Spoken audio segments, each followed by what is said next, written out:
Justice League the animated series came out in 2001. It ran till 2004, 2 seasons and 52 episodes overall. The series was developed by Bruce Timm, and was a part of the greater DCAU. The show was set up by Beats As and Superman the Animated Series, both great shows that pushed DC to a new level of popularity. Warner Bros. Animation saw the success and decided to create a show that was not only about one superhero, but 7. These superheroes being Batman, Superman, Wonder Woman, John Stewart the Green Lantern, Wally West, the Flash, Hot Girl, and John Jones, aka the Martian Manhunter. Justice League is a special show that really pushes the DCAU in an awesome direction. And quite honestly, the best thing about this show is how it is structured. Normally, cartoons would do one-off episodes, a bad guy of the week approach, but Justice League took a different approach. The writers of the show held commitment to long-form storytelling, each story paying out over 2 or 3 episodes. This allowed more deeper stories and great character development. Today I'm going to rank all 25 installments of Justice League the Animated Series, but before we get into the list, make sure to like, comment, and share this video. Also hit the subscribe button so you can join the DC Nation. I post multiple videos every week that you don't want to miss. Now, starting off our ranking, we got Metamorphosis, the penultimate installment of Season 1. This is the origin of Metamorpho. John Stewart, he stars heavily in this story. Also, Simon Stagg is involved.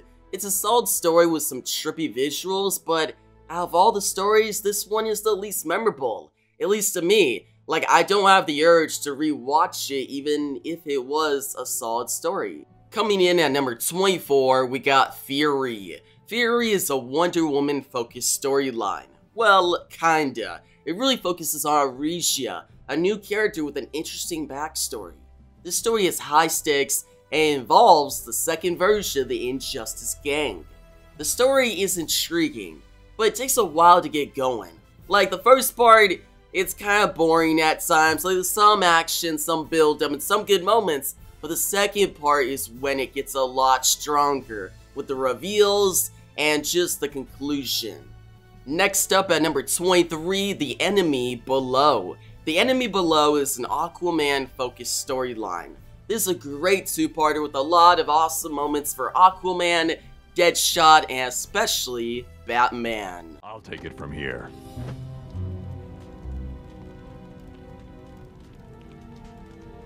You can't scare me, Batman. Let me give you one word of advice. Okay, I'll tell. What did he say? You don't want to know. Another thing I want to mention is Aquaman losing his hand and getting a harpoon hand in return. Like, that was so cool. I got chills when that happened. It just shows how great of a character Aquaman can be when he's written well. Now, this story has superb storytelling matched with great action, and it's a must-watch storyline. But the only reason it's this low on the list is because there's so many other storylines on the show that I like more. This story is great, but the rest in this list go from stellar to masterpieces. Next up at number 22, we got Secret Origins. Secret Origins is the first installment in the entire series, a 3-parter story. This is the origin of the Justice League. Martian Manhunter is heavily focused on as this enemy species comes back to attack Earth. This is a great story, but is held back by stiff dialogue and rough animation at times. But it's also special because it is the first story arc. It's cool seeing the beginning of these heroes working together, and that final scene where they're at the Watchtower and they're forming the Justice League, like, it gives me chills every time. Coming in at number 21, we got Knights of Shadows. A Knight of Shadows is a fun trip down the supernatural side of the DC universe. Etrigan stars prominently in the story, and if you know me, I love the supernatural side of the DC universe, and I really like Etrigan as a character. and he gets a good character arc in the storyline. Seeing his rivalry against Morgan Le Fay develop and be well realized is so awesome. And come on, Etrigan, his interactions with Martian Manhunter and Batman, like there's some funny lines, but also some really deep moments. And speaking of Martian Manhunter, he has a good subplot in this story. It's very emotional, and it develops his character in a way that I didn't think this show could. Next up at number 20, we got Paradise Lost. It's a compelling story centered around Wonder Woman and the Amazons. Felix Faust and Hades make for some formidable villains. Like, come on, Felix Faust, he's such an underrated villain, and to see him star prominently in the story, it got me excited right off the bat. Now, Diana, Wonder Woman, her character arc is well written. Seeing her get excommunicated from the Amazons at the end, excommunicated from the Mascara, it really pushes her character in a new direction and shows how now she has to be in man's world. She has to rely on the Justice League. Now, the story is a little slow at first, but once it gets going, it is stellar.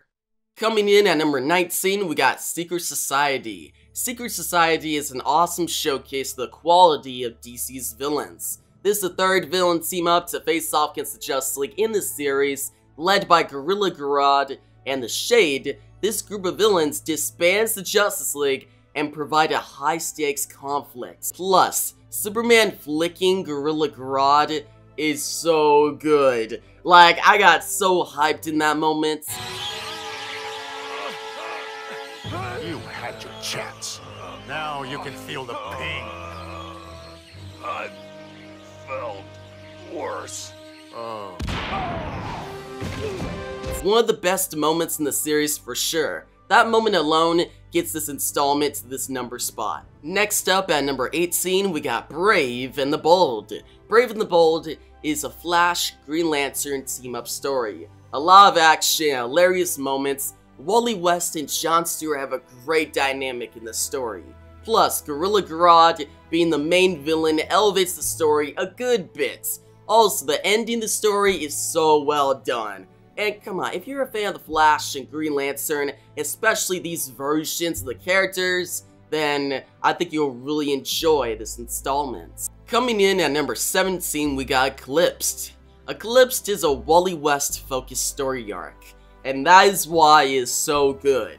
The story itself is alright, the Black Diamond helps provide some interesting twists throughout, but Wally West is the heart of the story, and arguably the heart of the show. There's so many funny and epic moments, and just seeing Wally West try to save the world and fight against the Justice League, it's so cool. So yeah, I highly recommend this if you're a fan of Wally West. Next up at number 16, we got Hearts and Minds. Hearts and Minds is a well-crafted story. A Jon Stewart, Kat Matsui, and hot girl-centric story. There's a lot of action and twists throughout. Also, Despero is such a good villain. Voiced by the legendary Keith David, the guy who voiced Spawn, Despero is intimidating and formidable. If you're a fan of the Green Lanterns and Despero, then I recommend this story arc. Coming in at number 15, we got Sabula Rasa, the debut of Amazo. Sabula Rasa is the second story arc in Season 2. The Justice League face off against Lex Luthor and Amazo. Amazo having the power to replicate our hero's abilities is so awesome. Also, the end of the story is wild. Amazo reaches a whole new level of awareness, and it's so well written. He basically becomes a god. And I got chills when that moment happened. Next up at number 14, we got Maid of Honor. Maid of Honor sees Batman and Wonder Woman team up against Vandal Savage. Vandal Savage is amazing, he's a great villain in the story, and Bruce and Diana's dynamic is showcased well. Part 2 of the story really kicks into high gear as a lot of action happens, and just seeing Wonder Woman face off against Vandal Savage, it's fun to watch. Coming in at number 13, we got Injustice for All. Injustice for All is one of the best episodes of Season 1. We get the first version of the Injustice League in this episode, led by Lex Luthor and Ultra Humanites. They are able to get Batman into captivity. This is a strong group of supervillains. Plus, the Lex Luthor and Joker dynamic is written so good here. Like, it's phenomenal. Mark Hamill voices Joker perfectly in this episode. Like, take this laugh, for example.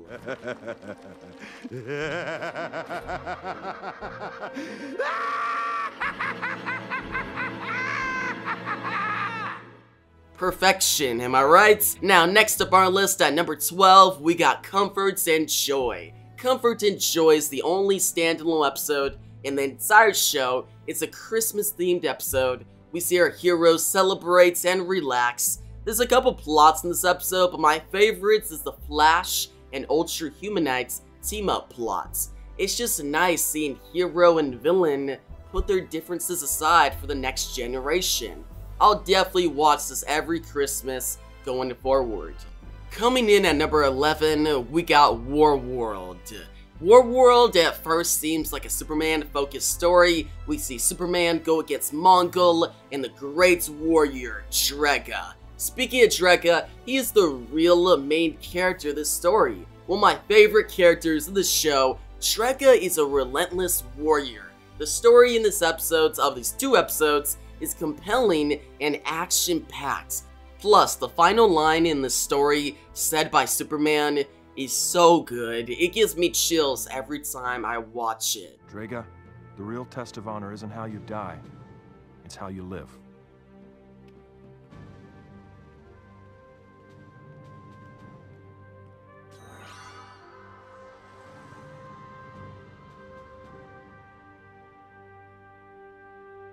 Now, starting out the top 10, I'm going to go with the Season 1 finale, The Savage Time. In The Savage Time, the Justice League face-off against Vandal Savage in World War II, and this is a great premise. This premise has an Elseworld vibe and is filled with many war-themed DC characters. Characters such as Steve Trevor, Sergeant Rock, the Blackhawks, and more. This is a strong story to finish off Season 1 with, and I highly recommend it. Coming in at number 9, we got Wildcards. Wildcards is one of the last story arcs of Justice League. The Justice League face off against Joker and the Royal Flush Gang. Joker is involved prominently in the story, and the plot is all kinds of crazy. But Ace is the reason this story gets this high on the list. Ace is such a compelling character. She might be the most interesting character in the entire DCAU. What she does to Joker is so disturbing and dark. Do what? That's my little AC. Everything's going to be...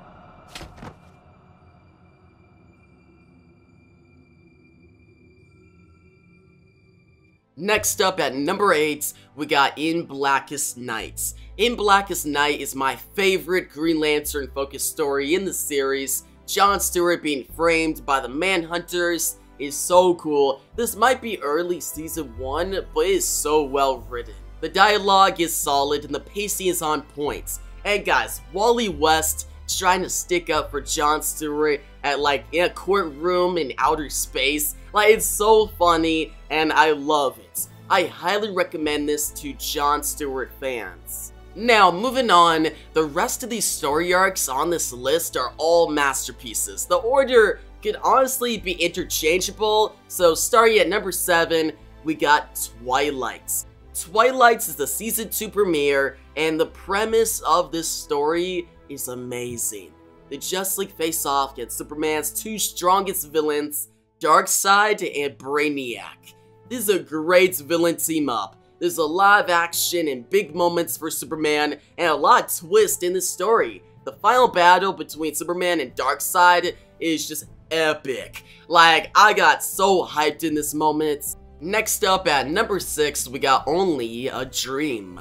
Only a Dream is a Dr. Destiny-focused story. The Justice League are forced to face their greatest nightmares. The story is well-paced, well-written, and John D, aka Dr. Destiny, is showcased so well here. He's a great villain, and honestly one of my favorite villains in the entire DCAU. Moving on to the top 5, at number 5 we got A Better World. A Better World is such a unique story arc.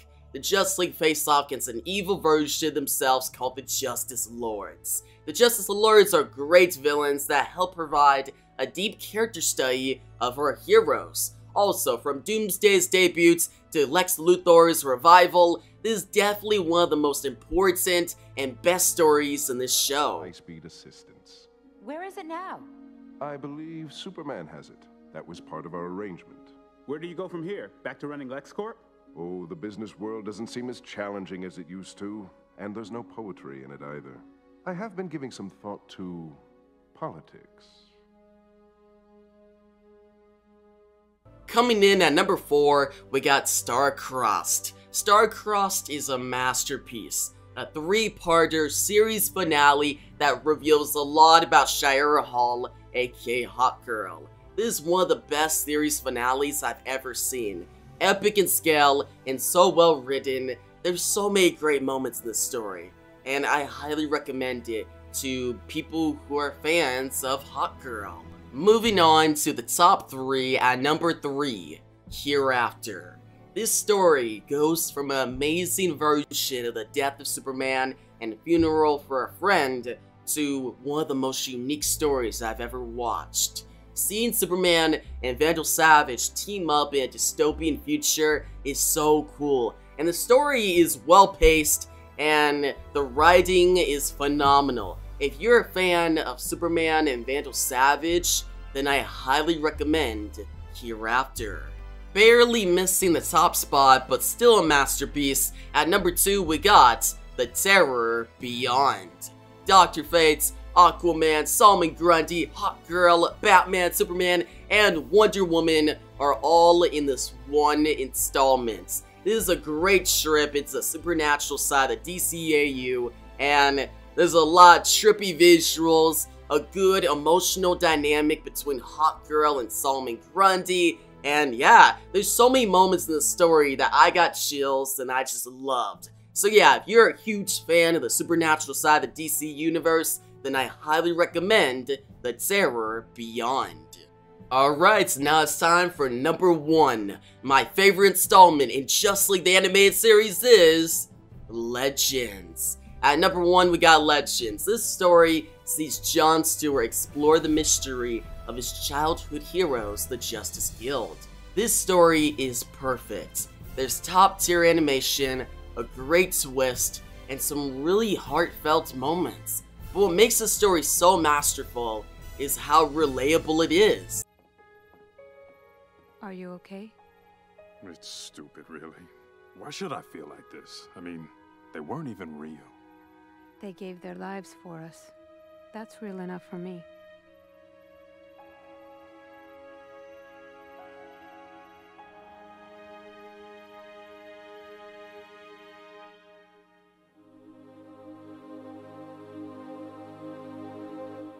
We always reminisce our old childhood shows or heroes, we miss them, and it's hard to move on, but life moves on.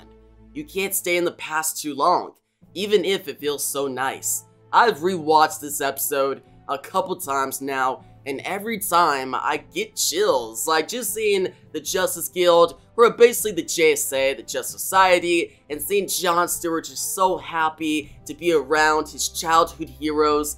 But then we have the twist that arises. It's awesome. Like, this is a true masterpiece and a great reason to love DC Comics. But yeah, that wraps up my ranking of all the installments of Justice League the Animated Series. What is your ranking? Should I do more videos like this? And leave all your comments down below. Also, check out my reaction playlist of the show. I reacted to every single episode over like a 2-year period. And yeah, like those videos have a more in-depth review of each episode. So if you want a more in-depth review, go to those videos. Like, comment, and subscribe, and I'll catch you in the next video.